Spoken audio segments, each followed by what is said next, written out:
Y en esta mañana, os quiero compartir tal vez una historia que habéis escuchado también en Segunda de Samuel capítulo 6, versículo 1 en adelante. Vamos a estar analizando un poco esta situación.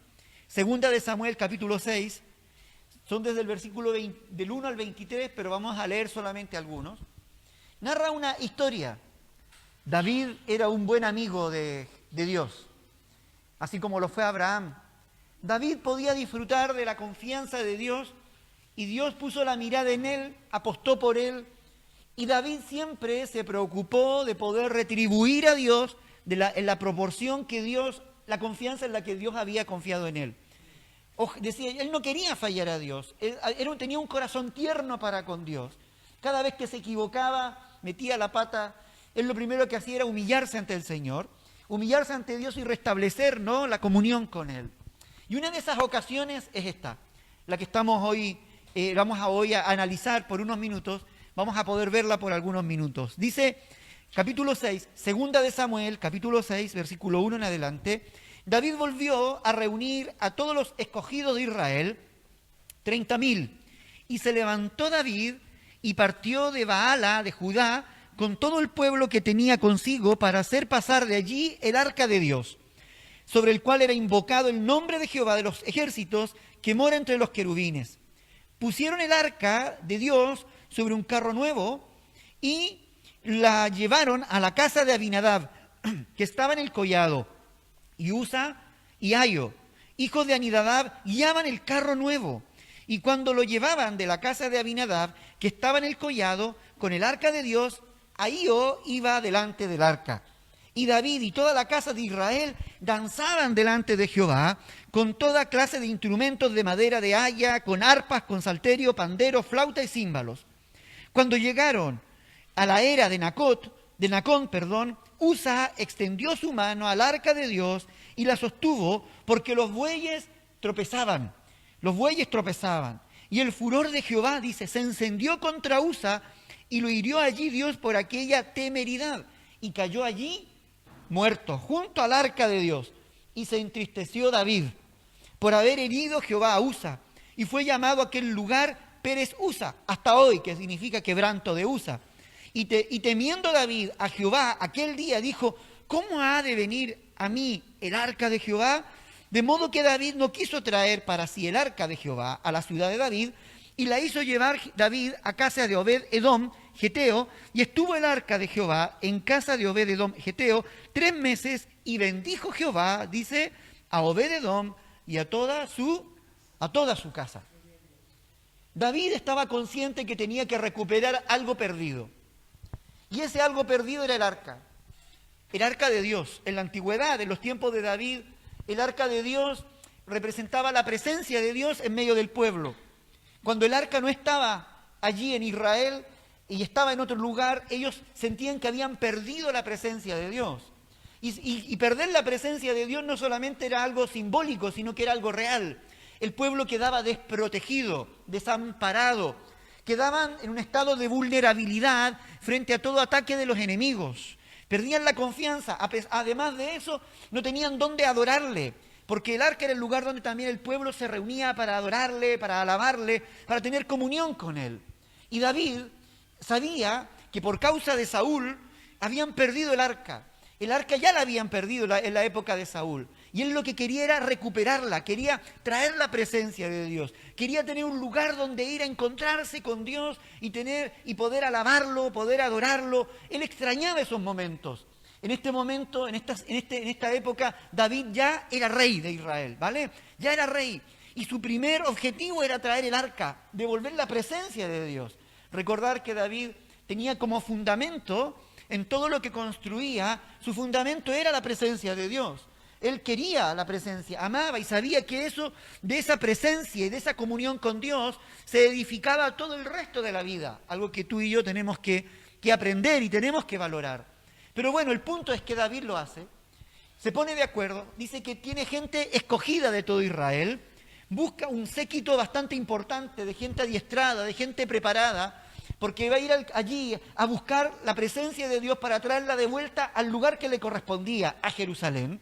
Él lo prepara todo. Él lleva el arca, dice, sobre un carro nuevo. Por lo visto, tomó la precaución de honrar, de dignificar la presencia de Dios. Lo pone sobre un carro nuevo, tirado por bueyes, pero el carro era bueno, era nuevo. Pero algo ocurre en todo esto. Aquí ocurren cosas medias extrañas.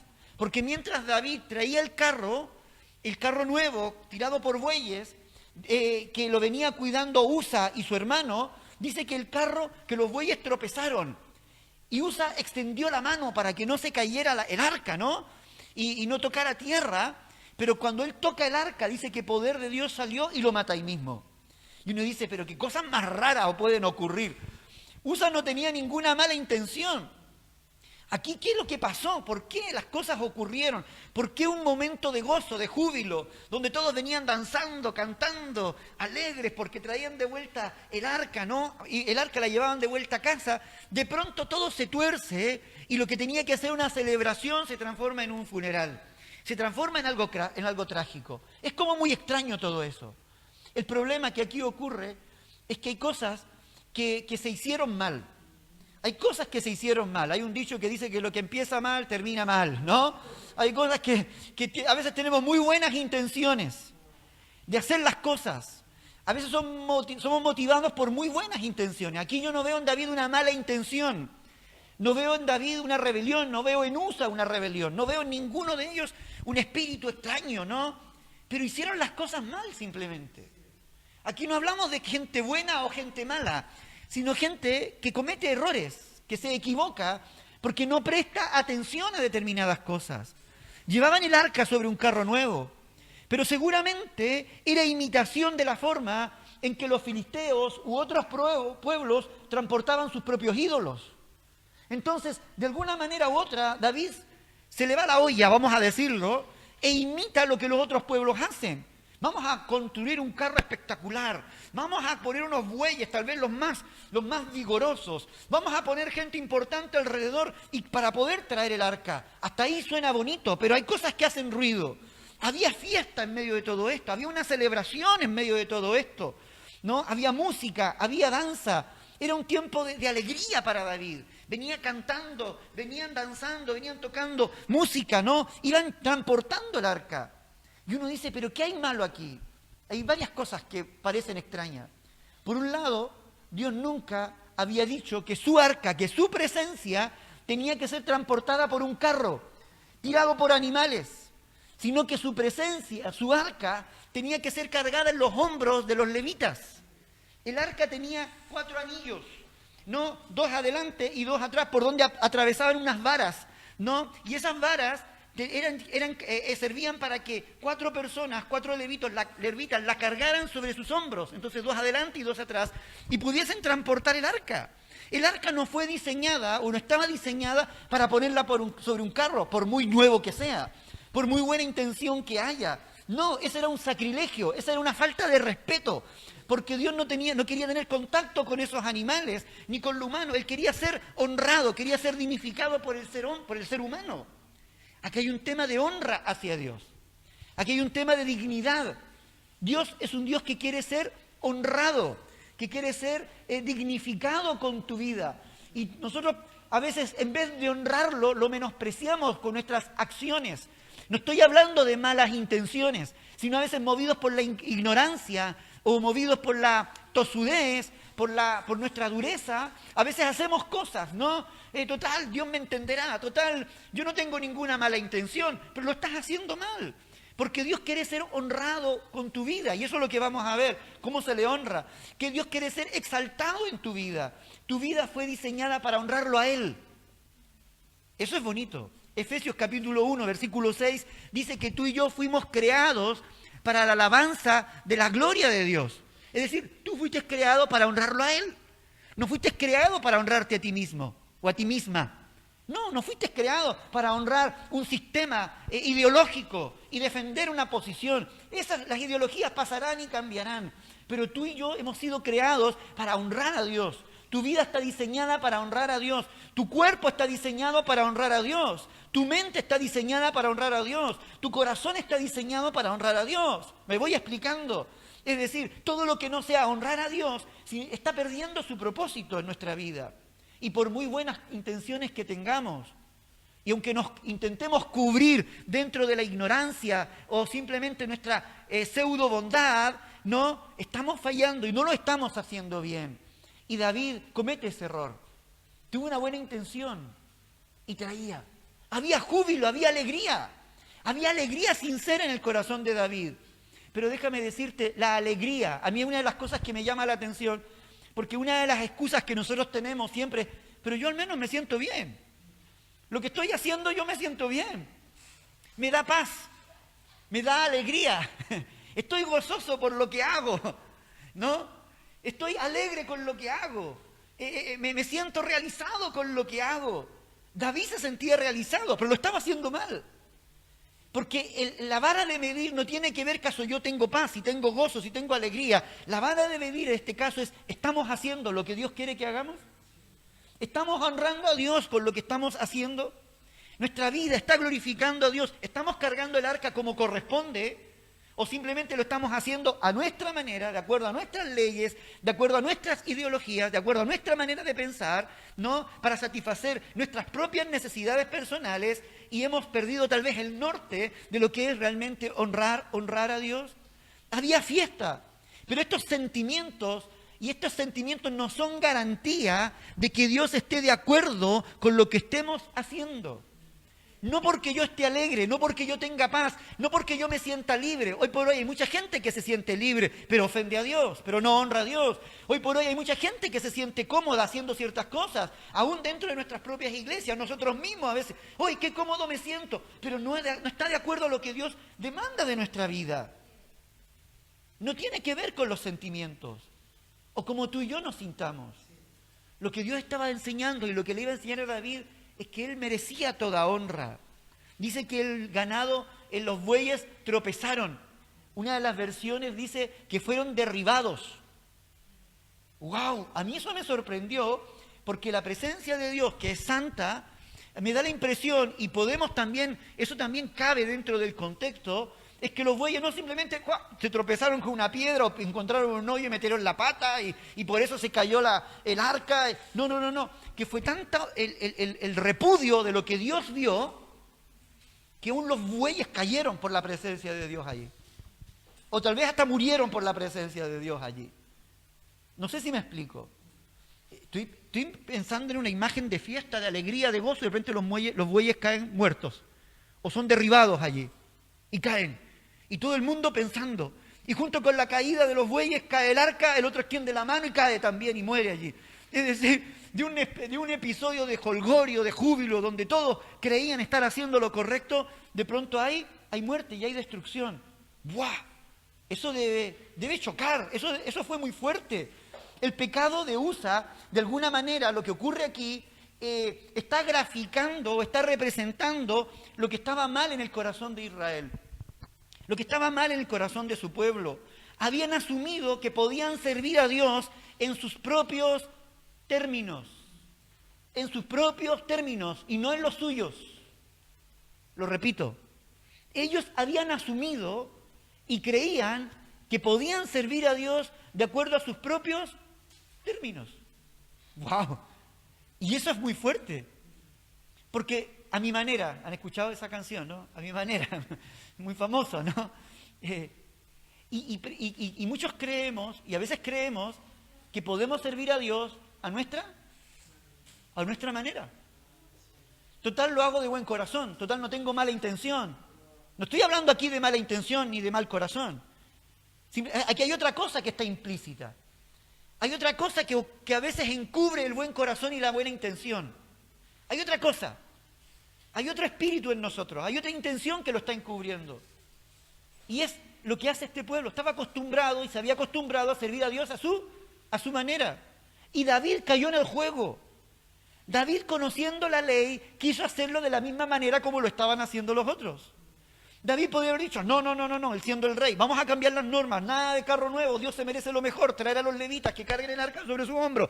Pero David se le fue la olla, en algún momento se despistó, algo ocurrió, ahí no nos dice la Biblia. Lo único que vemos luego a David es llorando y arrepintiéndose, ofreciendo sacrificio, lo vemos, porque se dio cuenta que metió la pata, pero algo pasó allí. Pero eso refleja que muchas veces queremos servir a Dios a nuestra manera. Perdóname lo que voy a decir en esta mañana, pero nadie puede servir a Dios a su manera. Aquí no se trata de que tú sirvas a Dios ni siquiera a la manera de Johnny Mella, ni a la manera de la iglesia, ni a la manera que a ti te parece, sino que hay una manera de servir a Dios y es como Dios nos indica en su palabra que debemos servirle. Él ya lo tiene estipulado, Él ya tiene el camino hecho para nosotros. Él ya tiene la regla del juego determinada para nuestra vida en cómo debemos servirle.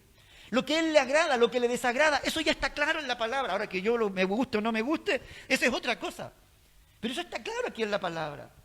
El no cumplirlo, el no vivirlo de acuerdo a esas reglas del juego, lo que acarrea es muerte, lo que acarrea es destrucción, lo que acarrea es daño, lo que acarrea es caos, lo que acarrea es intranquilidad, lo que acarrea es amargura y todas las consecuencias porque hemos hecho las cosas a nuestra manera.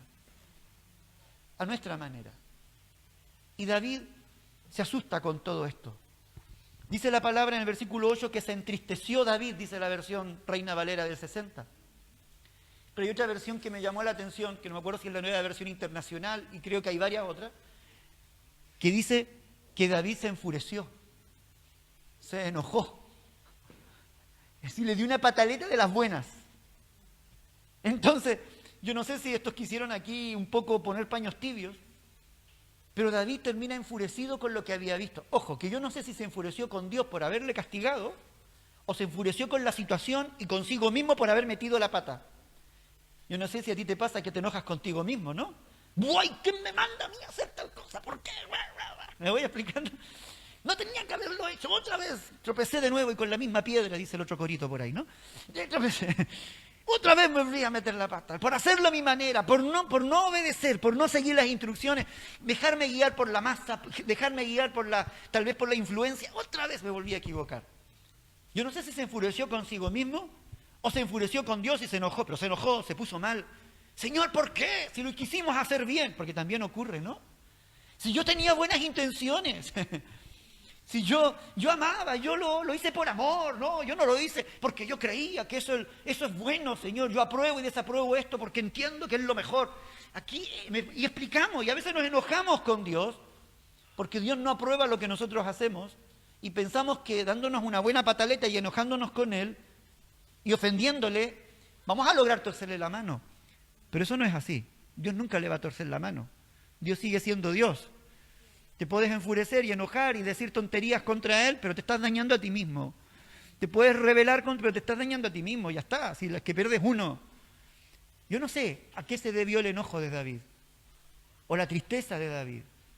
Si fue una tristeza o un enojo consigo mismo, con Dios, con las circunstancias, con lo que estaba ocurriendo, pero David se dio cuenta que esto era más grave, porque había acarreado muerte. Y él se plantea esta pregunta: ¿cómo podré regresar el arca del Señor para que esté bajo mi cuidado? ¿Y ahora cómo lo hago? ¿Y ahora cómo lo hago? Dice, ¿no? ¿Qué puedo hacer? ¿Qué tengo que hacer para recuperarla? Por lo visto lo que he hecho, lo he hecho todo mal. Y me gusta esa pregunta, ¿no? Porque David podría haberse envuelto en su enojo y haber dicho, ¿sabes qué más? Arca, quédate por aquí. Te voy a llevar a tal lugar, porque luego lo lleva a la casa de Edom, de Obed-Edom, lo lleva allí a la casa de él, y podría decir, vale, la dejo allí y me olvido. Pero él queda preocupado con la situación, porque entendía y valoraba lo que era la presencia de Dios para el pueblo y para su vida. Él sabía que su vida dependía de él. Y sabe, esto tiene que ver cuán importante es Dios para ti. Si Dios realmente es importante para ti o no es importante para ti. ¿De verdad? Hablando de la amistad, cuando tú tienes un amigo a quien valoras, tú vas a intentar siempre estar bien con ese amigo.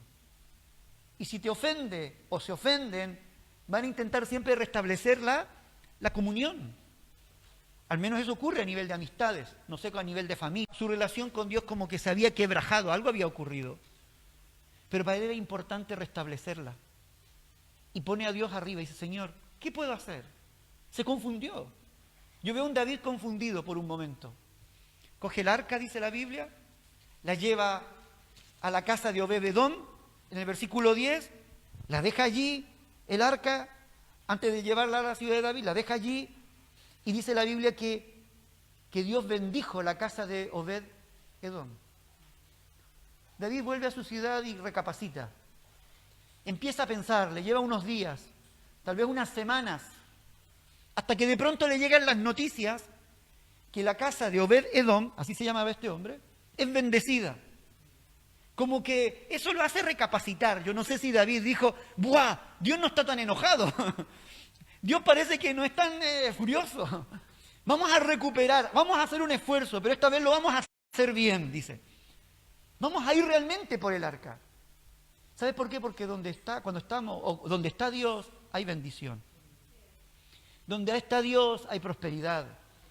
Donde está Dios, las cosas se ordenan.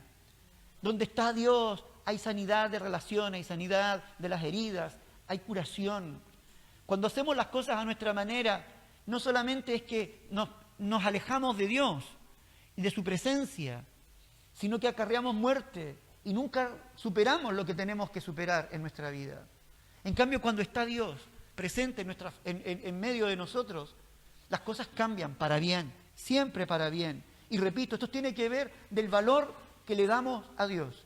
¿Cuán valioso es Dios para nosotros?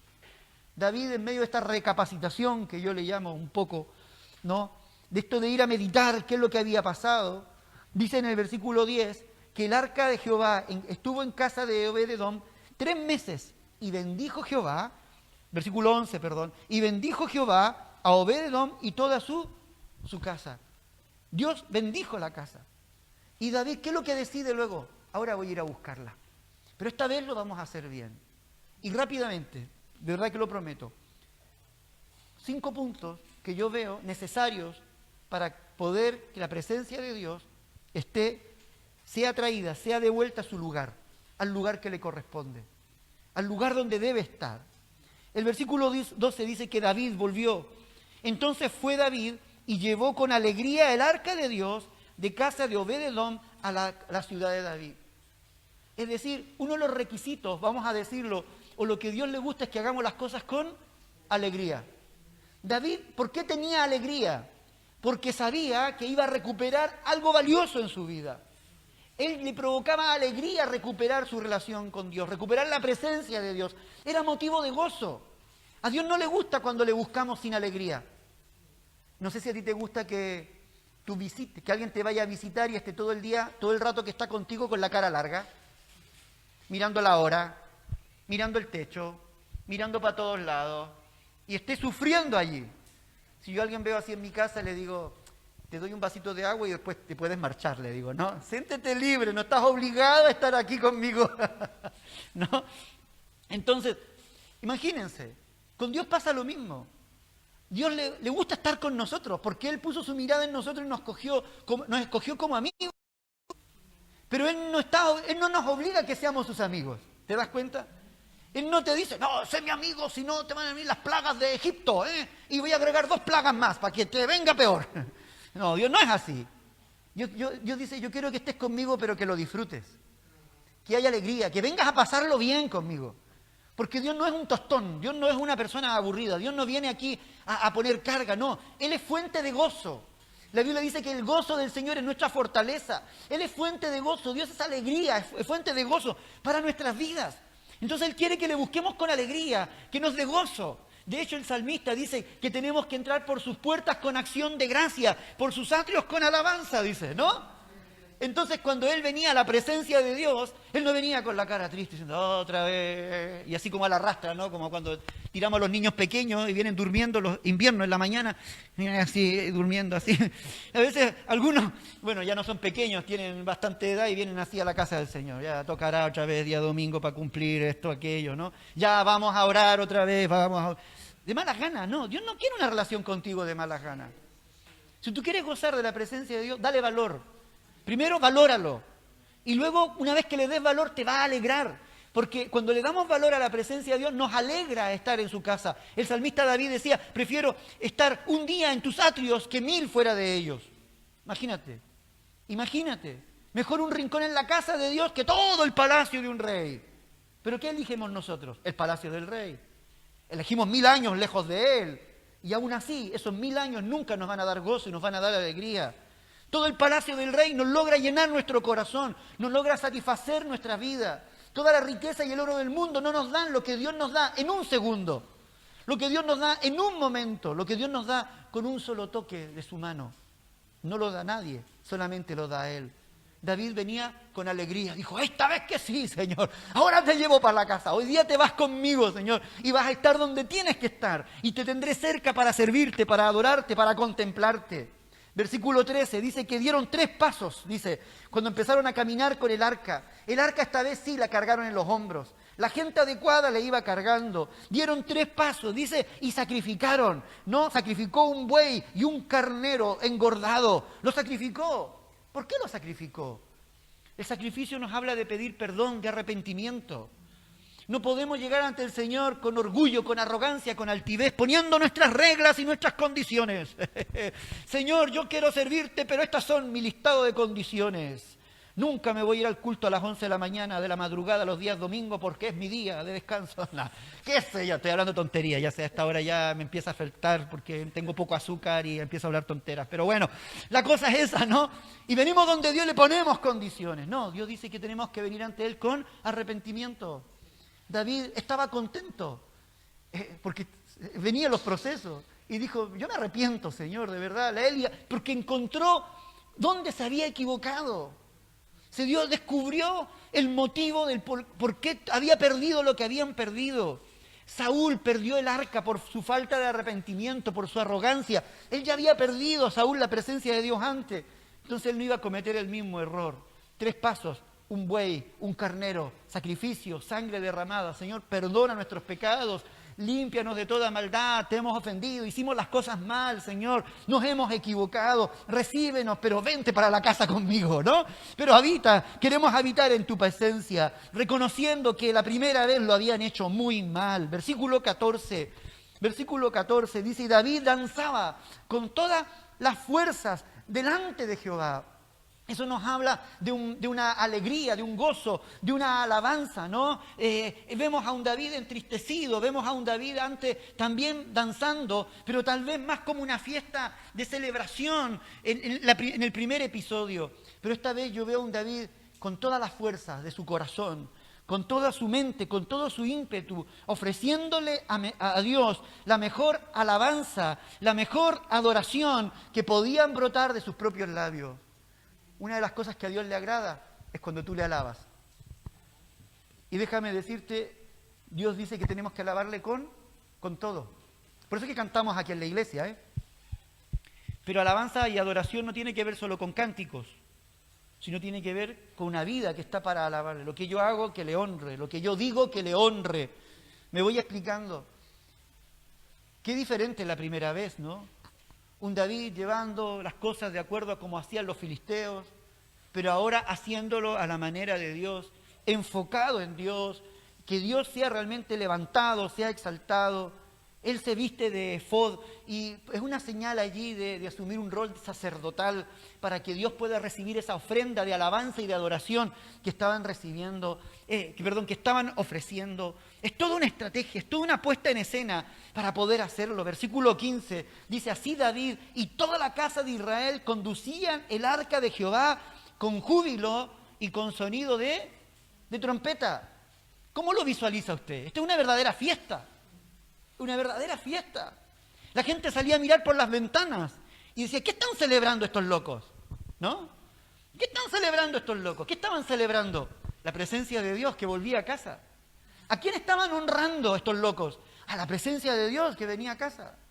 Eso estaban poniendo en alto, estaban mostrándolo, estaban dignificando. Por eso que yo comencé diciendo, esto se trata de quién es Dios para ti, quién es Dios para nosotros. Dios no puede ser un personaje de segunda, de tercera, de cuarta. Dios quiere ser lo primero en nuestra vida. Y hemos sido creados y llamados ¿para qué? Para levantarle, para honrarle, para exaltarle, para ponerle en alto, no para avergonzarnos de Él, sino que para sentirnos orgullosos del Dios al cual servimos. Sentirnos orgullosos del Dios grande y poderoso al cual servimos. Le exaltaban a un Dios relevante. Dios era un Dios relevante, le querían dar relevancia, le querían dar importancia, lo querían destacar en todo lo que Él era, en todo su esplendor. Y ahí venían con el arca y el pueblo alborotado, la gente alborotada, todos vueltos locos poniendo el nombre de Dios en alto, alabando y danzando y glorificando a Dios. Ocurre algo muy extraño en el versículo 16, no sé si me vais siguiendo en la lectura. Cuando el arca de Jehová llegó a la ciudad de David, aconteció que Mical, hija de Saúl, miró desde una ventana y vio al rey David que saltaba y danzaba delante de Jehová. ¿Y qué ocurrió? Y lo menospreció en su corazón. Mical era la esposa de David. Ese día andaba mirando por la ventanita, seguramente escuchó que venía todo el séquito, bajando por la montaña, adentrándose allí al pueblo, el alboroto, un personaje semidesnudo, como algunos lo describen por allí en algunas escenas, ¿no?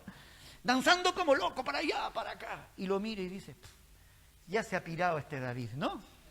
¿Cómo se le ocurre? Se está humillando, mira cómo se está rebajando. Aquí hay una cosa interesante. Mientras para algunos lo que es honra, para otros es una humillación. Y eso es muy fuerte, de verdad que esto me habló muy fuerte. Para lo que uno es honra, para otros es una vergüenza. Y mucha gente no honra y no levanta el nombre de Cristo porque les da vergüenza. Entonces, a mí no me da vergüenza. No, sí te da vergüenza. Te da vergüenza cuando alguien se levanta y te dice, eres... No voy a decirlo mejor. ¿Por qué lo dices? Eres aquí, eres allá. ¿Por qué lo haces? Eres un fanático. ¿Cómo tanto? ¿Te das cuenta? David no le importó nada de lo que ocurría alrededor porque él estaba enfocado en ¿qué? ¿A quién iba a honrar? A Dios. Y nos damos cuenta de que cada vez que tú y yo queramos honrar a Dios, para muchos eso va a ser una locura. Va a ser un rebajarse. ¡Qué vergüenza, hombre! ¿Cómo se te ocurre creer? ¿Cómo se te ocurre elevar la voz? ¿Cómo se te ocurre orar? ¿Cómo se te ocurre servir? ¿Cómo se te ocurre? Eso es fanatismo. No. Yo creo a Dios a mi manera. Bueno, yo creo a la mía. Y creo a la mía de acuerdo a esto, ¿no? A lo que yo veo. Mi manera se acomoda a lo que la gente dice. Ese es el problema. La manera que David había probado antes era de acuerdo a lo que los filisteos, incircuncisos, paganos, incrédulos, servían a sus dioses y honraban a sus dioses. Y déjame decirte una cosa, a nuestro Dios no se le adora como se le adora a los otros dioses. ¿Me voy explicando? A nuestro Dios, a Jesucristo, no se le sirve y no se le honra como se le honra a los otros dioses. Yo no sé cómo tú honrabas a tus dioses en la antigüedad, antes de conocer a Cristo. Yo no sé cómo tú servías a tus dioses, y no es independiente de la religión que venga, porque puede haber sido cualquier religión, pero igual tenías tus dioses, a lo mejor no eras ni religioso, pero tenías tus propios dioses. El dios del dinero, el dios del ego, el dios de la avaricia, el dios de la vanidad. Llámale a esos diosesitos que nos gusta quitarles nombre, ¿no? Porque hay otros dioses también de yeso, dioses de madera, también a los cuales les encienden velas, etcétera, y los pasean. Yo no sé cómo le servías, porque todos teníamos nuestros dioses en la antigüedad. Pero a este Dios, a Jesucristo, no se le sirve de la misma manera como se le servían a los otros dioses. Mi Dios requiere un servicio especial. Él quiere algo exclusivo. Él nos pide el todo. Él pone las reglas del juego, porque Él es el Señor. Y Él, sinceramente, Él sí que habla. Él sí que tiene oídos para oír y ojos para ver y boca para hablar. Y Él está escuchando, está viendo y nos está hablando. Y Él lo que quiere es que escuchemos lo que Él tiene que decirnos, porque Él está dispuesto a ver lo que hacemos y oír nuestra oración y oír nuestro clamor. Es el único Dios con el cual tú y yo nos podemos relacionar. Los otros dioses tú no te relacionas. Tú crees que están allí, pero no están allí, porque son falsos. Por eso que son dioses que nos roban, por eso que son dioses que traen pobreza a nuestra vida, porque no hay una interacción, no hay una comunión con esos dioses. Por eso que no conviene, a nuestro Dios no le podemos servir como a los otros dioses. Dios le servimos de una manera diferente.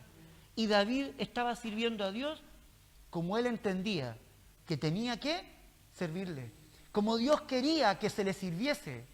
Mical lo miró y lo menospreció. Estás loco, David. ¿Cómo se te ocurre? ¡Qué vergüenza, David! Mira lo que haces. ¿Cómo crees de esa manera? ¿Cómo piensas de esa manera? Y hoy por hoy mucha gente quiere hacernos sentir avergonzados por nuestra fe, por nuestra forma de servir a Dios. ¿No te da vergüenza? Y nos acusan de discriminar, nos acusan de ser esto, nos acusan de un montón de cosas. Pero es que nosotros estamos sirviendo a un Dios que puso las reglas del juego, que estuvo antes de la creación del mundo, ya existía, y que tú y yo existimos a causa de Él. Él ha puesto las reglas del juego. Él sabe qué es lo que es mejor para cada uno de nosotros. Tú y yo por Él y para Él vivimos. Me encanta lo que hace David ya en los últimos versículos. Versículo 20 al 23. El mundo no entiende realmente lo que Dios es realmente. Por eso que menosprecia con ignorancia nuestro sentido o el verdadero sentido de adoración y exaltación a Dios. Volvió luego David para bendecir su casa, y con esto ya estoy acabando. Y saliendo Mical a recibir a Dios, dijo: cuán honrado has quedado, ¿no? Con ironía, ¿no? Le dice: cuán honrado has quedado hoy el rey de Israel, descubriéndose hoy delante de las criadas de sus siervos, como se descubre sin decoro cualquiera. Te has comportado como un cualquiera, mi lord. Entonces David respondió a Mical: ¿perdón? Fue delante de Jehová, ¿eh? Te has equivocado, Mical. Yo no lo estaba haciendo ni para las siervas, no lo estaba haciendo ni para los siervos, ni siquiera lo estaba haciendo para ti. Lo estaba haciendo para Dios, para Jehová. ¿Dónde estaba centrado David? En Jehová. Hay locuras que se permiten cuando las hacemos para Dios. Hay locuras que solamente Dios las entiende. Es una cuestión entre amigos. No sé, yo con mis amigos hablamos en clave a veces, nos entendemos solo los amigos. Nos vemos la mirada y los amigos nos entienden. Ya está Johnny, me dicen algunos. Johnny, cuidado Johnny, no lo digas, me dicen algunos. Pero igual lo digo porque ya me conocen, ¿no? Y hay cosas que solamente las entiende Dios. Y nosotros, cuando hay amistad, fue delante de Dios, le dice. ¿Quién me eligió? Le dice. Y ahí le pone me gusta, ¿no? En preferencia de tu padre y de toda tu casa. Él me puso donde estoy. Yo no sé si os dais cuenta, pero esto no es meter el dedo en la llaga. Él me puso para constituirme por príncipe sobre el pueblo de Jehová, sobre Israel. Por tanto, danzaré delante de Jehová y aún me haré más vil que esta vez y seré más bajo a tu ojo. Estoy dispuesto a rebajarme mucho más, a pasar mucho más vergüenza delante de ti y a avergonzarte a ti también. Ojo por eso, porque de paso ella se sentía avergonzada, ¿no? Pero seré honrado, dice, delante de los criados de quienes has hablado. Bueno, Mical nunca más tuvo hijos, porque eso trae esterilidad. Pero el punto es que David sabía a quién le debía lo que él tenía. David sabía a quién le debía lo que él tenía. Él miraba el pasado y veía su presente. Yo estoy aquí a causa de Dios. Dios me trajo hasta aquí. Dios me trajo hasta aquí, decía. Estoy donde estoy, soy rey, pero es por causa de Dios. No sé si me explico, es decir, a veces nos miramos y decimos, no, es porque mi esfuerzo, es porque mi energía, es por mi capacidad, es porque soy una persona inteligente, creativa, busca vida. No, tú estás donde estás, porque Dios te ha traído. Si has bendecido y has prosperado es porque Dios te ha guiado. Entonces, ¿cómo te puedes avergonzar de la mano que te da de comer? ¿Cómo te puedes avergonzar del que sustenta tu vida? ¿Cómo nos podemos avergonzar de aquel que nos ha honrado cuando en otro tiempo podríamos haber estado perdidos de acuerdo a nuestras malas decisiones?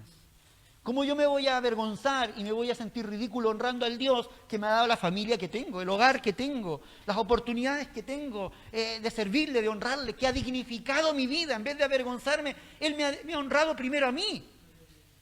Él no me ha deshonrado, Él no me ha avergonzado, por el contrario, me ha levantado y me ha puesto en un lugar alto. Me sacó del muladar, como decía David, y me ha sentado con los príncipes, decía David. De allá me sacó y me puso acá. ¿Cómo yo me voy a avergonzar de aquel que me ha honrado? David lo tenía muy claro. Sabía quién era su Dios. Por eso que lo valoraba. Valoraba su divinidad, valoraba su amistad y lo cuidaba. Todo lo que tú y yo somos es a causa de Él.